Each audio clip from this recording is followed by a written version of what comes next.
Hey guys, welcome back to another video. It's the boy 10. Sorry for the darkness. There's no lights. You know how we break out now.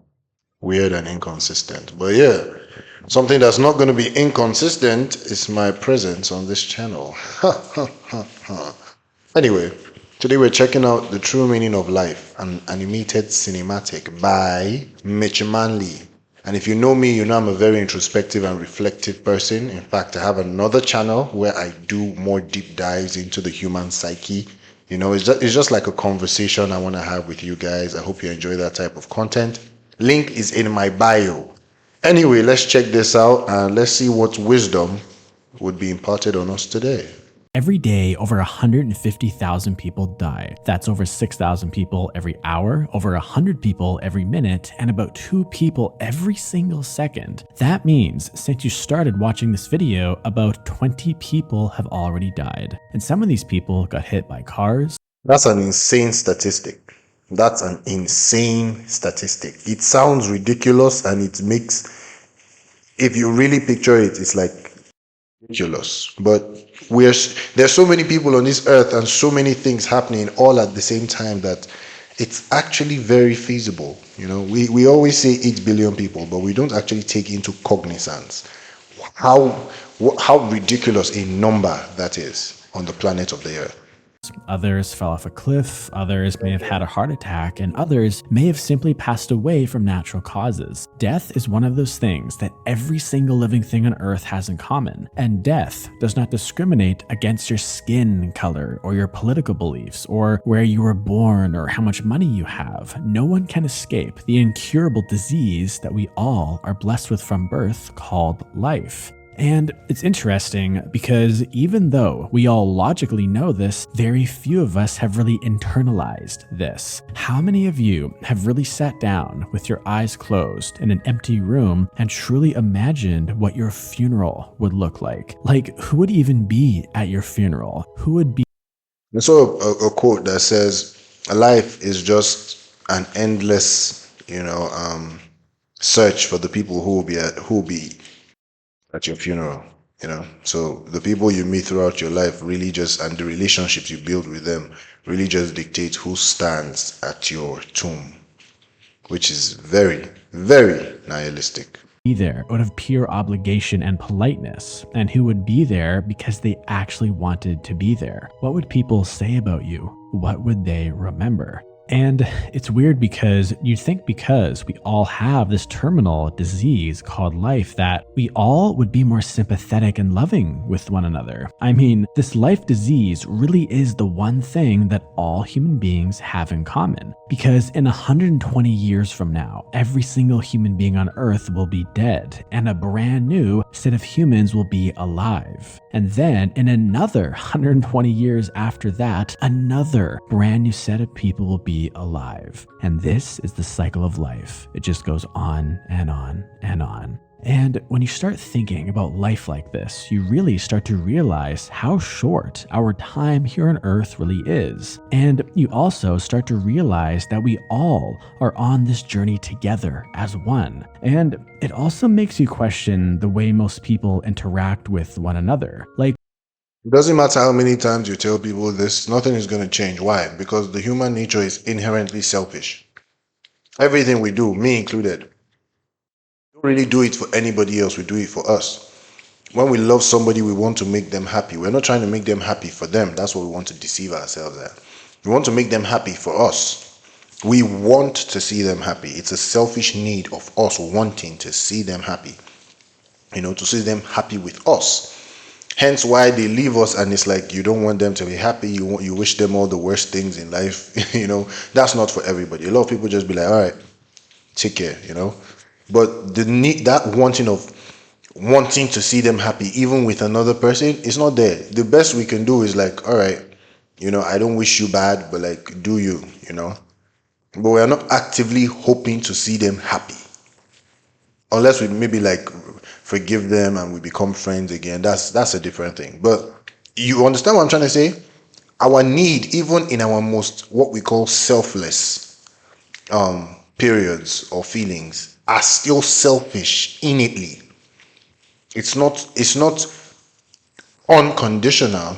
it's conditional on the fact that it's with us or by us or for us. That is the human nature. Why do so many people get so angry with each other? Or why do people argue with each other? Why do people physically harm one another? Why are there so many parents who yell at their kids or even beat their kids? Why do so many spouses who supposedly love each other fight all the time? Why are there siblings who don't speak to each other to this day over some disagreement that took place years ago? Why do best friends talk badly about each other behind each other's back? Why do human beings behave like this? I think a part of it is because we really have not sat down to really think about what the true meaning of life is. And I also think that most people really have not come to terms with the fact that they are not going to be here forever.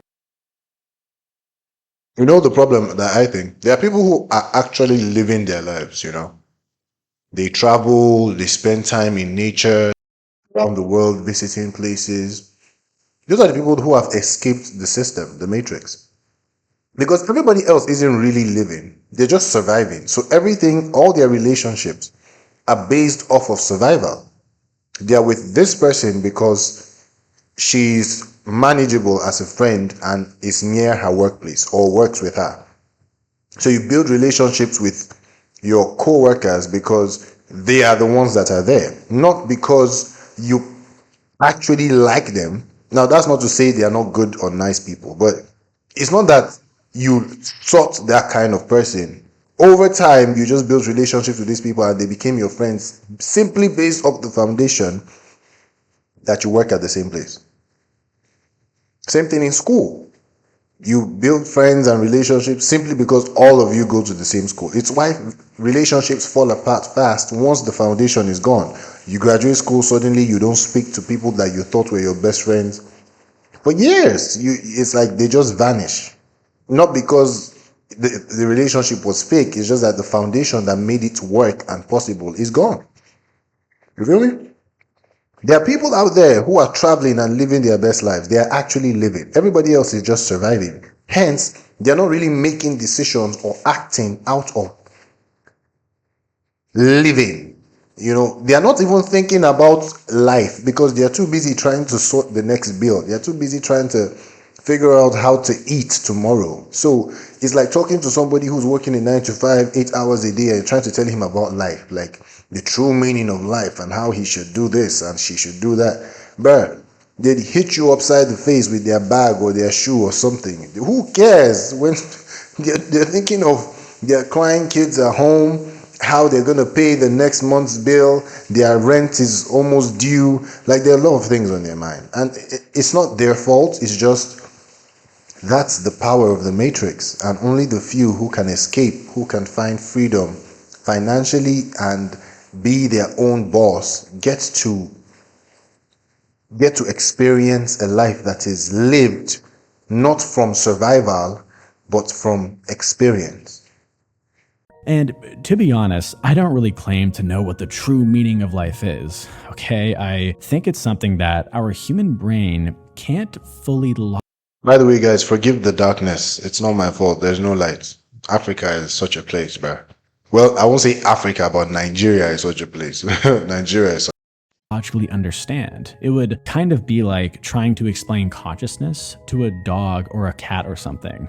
They just can't understand it. However, what I will say is there are some things that I think everyone should know. And I think the first step to actually understanding a topic like the meaning of life is to first align ourselves with the four truths of the universe. And the first truth is the truth of cause and effect, which means that every single thing you do or say has some kind of effect on the world around you and yourself. For example, let's say a number of years ago you lost your temper and you got really mad at a loved one in your life. This could be a family member or a friend or even that random person on the street. That one single incident where you lost it will have a lingering effect on that person to this day. Now, with that being said, it doesn't have to be some huge effect. It could be a very mild and small effect, and it could be buried deep within their subconscious that isn't necessarily visible on the exterior. But make no mistake, the effect is there and it will always be there, and there is nothing that you can do to undo that. And the reason why most people hate hearing this is because it instantly makes them accountable for every single thing that they have ever done. And being held accountable is something that most human beings hate. Now, to be clear, I'm not saying that we should all dwell in the past and feel sorry for ourselves, but what it does mean is that going forward, you should be very conscious of the things that you say and the things that you do within this world. And if you feel like you behaved in a way or you really lost it on someone, you can always apologize to that person, because it is never, ever too late to say, I'm sorry. And the second truth of the universe is the law of impermanence, which means that every single thing here on Earth is temporary, like our bodies, our minds, our relationships, even our brains, even the video that you are watching right now. This video will probably be gone one day because the sun could explode and every single thing could be gone within a second.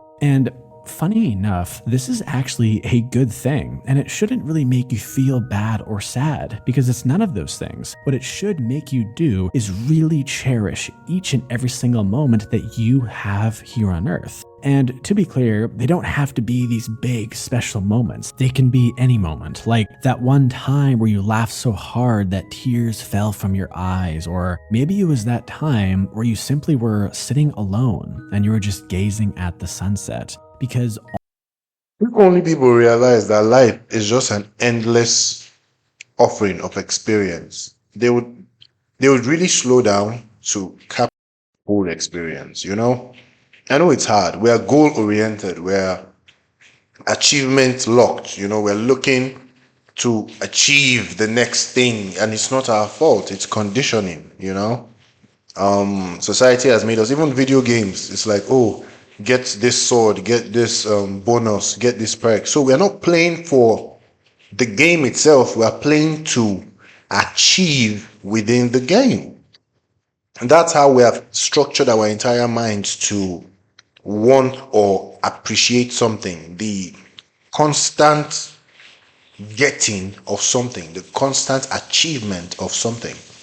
But if you really take the time to take in the game's ambience, to take in the people, the NPCs, to walk through the grass, take the unconventional paths, just to, experience adventure, find out what's going on, There's this thing I like playing immersive games like Assassin's Creed, and I don't take the road. A lot of times I really don't take the road, and just because I want to run through the forest, stumble on the random legendary animal without realizing it, stumble on a bear cave, just explore the map, explore the game. I'm not running to the next objective immediately to go and do that and then run to the next and then, okay, game over. All right, what's next? No. And explore, enjoy what it feels like to be in this world, the good and the bad. Sometimes you can run and go off map and then find out you ended up in an enemy camp that is 3 levels above you, and you get killed, and you're frustrated. But then you load the game back up and you're like, damn, I remember that one time. It only feels terrible in the moment, but it really just grows us. It develops us. We are made better by the experiences, both good and bad. It's just dependent on how we see it. But I think life is just a matter of perspective. If we get to really just chill, to appreciate the moments that reality gives us, second to second, moment to moment, time to time, you'd realize that there's beauty everywhere. There's happiness to be found everywhere, not just in the superficial things of the world like money and fame and status, It's in your sibling having their 21st birthday, your parents celebrating a long life, Many are those whose parents didn't even get to live that long. And you have your parents here who are celebrating their birthdays. And instead of you to be present in that moment with them, you're thinking of, what you're going to do to make more money later. Because when the money comes, really think about it. When the money comes, what is the innate happiness in the money, if not um for the lifestyle it affords you? And how do you enjoy that lifestyle? You enjoy it with the people you love. Very quickly you might think, oh, I'm going to use it and sleep with all the women I can, and buy so much jewelry. Very quickly a lot of that thing would lose its meaning to you, because they're inherently empty. There's nothing about them. The beauty comes in using that money to create experiences for you and your loved ones, for your family, going on vacation. So it's not the money itself, it's what it affords you. So the core of everything is meaning and the people you love. And you have that every single day. But we have learned to discard the things that actually make us happy, chase things that do not mean anything, and then keep asking ourselves how to find happiness. What is the meaning of life? It's like somebody looking at the answer, purposely deciding they're not going to use that one and looking for any other answer but this. That's how ridiculous it is, if I put it in an analogy. All we really have in this lifetime is the present moment. And the third truth is the law of suffering and attachment. Any time that we become attached to something or someone, you are basically making a contract with yourself to be unhappy. Because like we just discussed, nothing here on earth is permanent, which means that you will eventually lose that loved one, or you will eventually lose that watch or that car or that family member. Even your own body you are going to lose. And the fourth truth is that we all are going to die one day. And the death truth is typically the toughest one for most people to accept, because it often makes people really sad. But death does not have to be this horribly bad thing or even a sad thing, because without death, the moments with our friends or our family would not really be that special or deep. Without death, everything would eventually become dull and meek and gray, and there would be no incentive to really love and cherish the moments that we have with one another. There would be no incentive to really laugh deeply or love deeply or even to be present. And these are the things that truly make life rich and worth living. And on top of that, death is one of those things that truly does connect all of us, because it makes you realize that you and the 7 other billion people here on Earth really are all on the same team, because this is our time. This is our time to collectively live life to the fullest as one. So the next time that you feel the need to yell at that loved one, or to yell at that person who cut you off in traffic, or to get revenge on that person who wronged you in the past, just remember that you are choosing to actively hurt your very own teammate. Make every moment count. Love deeply, laugh deeply, and be present to the moment, because at the end of the day, all we really have in life is the present moment, so don't let it go to waste. If you want to learn more, I heard a quote somewhere that said, there never was, is, or ever will be anything but the present. There is no past, there is no future, there is just the present and the consequences of our actions. That's all it is, every single day. And it's a sad thing. Like, the transient nature of life is sad. It is painful to really understand that everything you gain, you will lose. Everything. Even the most brilliant minds deteriorates with age. Nothing is yours. They're all gifts.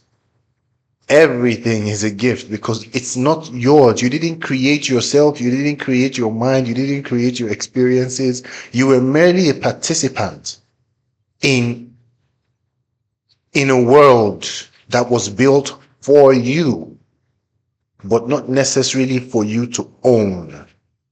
You know? And if a lot of people just really come to the understanding that the secret to life is life, the secret to living is living. It's being here right now, not anywhere else, not looking for any other experience, not wanting anything more than the present moment. That is the point of life.